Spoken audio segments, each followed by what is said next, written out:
राऊतांच्या ट्विटरवरून आता राजकारण तापलंय।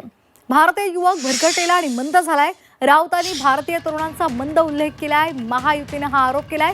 तरुणांना मंद म्हणणाऱ्यांनी वास्तव पाहावं, राऊतांच्या टीकेला बन यांनी उत्तर दिले। तर तुमच्याकडे मंदबुद्धीचे लोक म्हणून पक्ष थंडावलेला आहे, अशी टीका संजय शिरसाट यांनी केली आहे। काय ट्विट केलेलं आहे राऊतांनी आपण पाहूयात। तर बन यांचे ट्विट आपण पाहूयात, काय म्हटलेलं आहे त्यांनी, कशा टीकेला उत्तर दिलेलं आहे। लेनिनचे कोट सांगणाऱ्यांनी भारतीय युवकांचं कर्तृत्व पाहावं, युवक भरकटलेले नाहीत। नैराश्याच्या राजकारणाला त्यांनी नाकारलंय।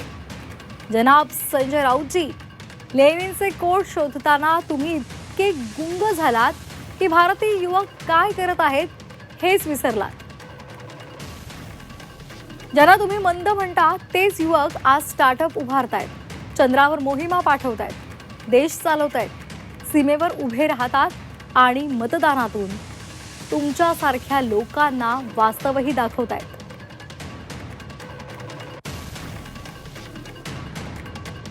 खरं तर युवकांची विचार करण्याची क्षमता संपलेली नाही, फक्त दररोज सकाळी उठून नैराश्य विकणाऱ्या राजकारणाकडे दुर्लक्ष करायला सुरुवात केली आहे। आणि हो, जय श्रीराम लिहिल्यामुळे युवक भरकटले असं म्हणत असाल तर भारतामध्ये रामाचा जयघोष हजारो वर्षांपासून आहे।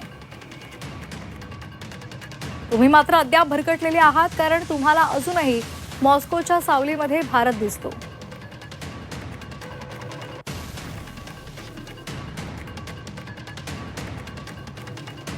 राऊतांनी काय म्हटलेलं होतं ते सुद्धा आपण पाहूयात।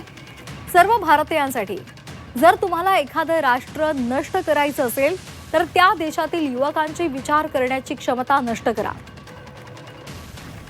व्लादिमीर लेनिन, सध्या भारतीय युवक असाच भरकटलेला आणि मंद झालाय। जय श्रीराम। संजय राऊतांनी हे ट्विट केलेलं होतं आणि त्यावर नवनाथ बन यांनी हल्लाबोल केलाय। पूर्वीच्या कोणाला तरी रेफरन्स देऊन त्याच्यावर कायमस्वरूपी केंद्र सरकारला बदनाम करणं आणि महाराष्ट्र सरकारला बदनाम करणं हे काय 3.5 वर्ष तुम्ही रोज बघताय। तर याच्यामध्ये नवीन काही नाही।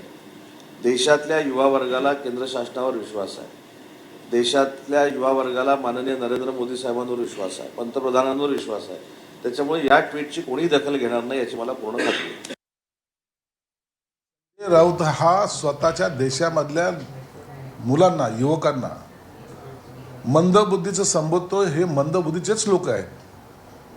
स्वतः संजय राऊतची बुद्धी भरकटलेली आहे आणि ह्या युवकांना काय दिशा द्यायची हे देण्यापेक्षा तो कसा मंदबुद्धीचा आहे हे सिद्ध करण्याचा संजय राऊतचा खटाटोप आहे। म्हणून अशा माणसाच्या विचाराशी कोणी सहमत होणार नाही आणि त्याला कोणी पाठिंबाही देणार नाही। मंदबुद्धीचे तुमच्याकडे असलेले सर्व जे नेतेगण आहेत त्याच्यामुळे तुमचा पक्ष थंडावलेला आहे, त्याची तुम्ही काळजी करा।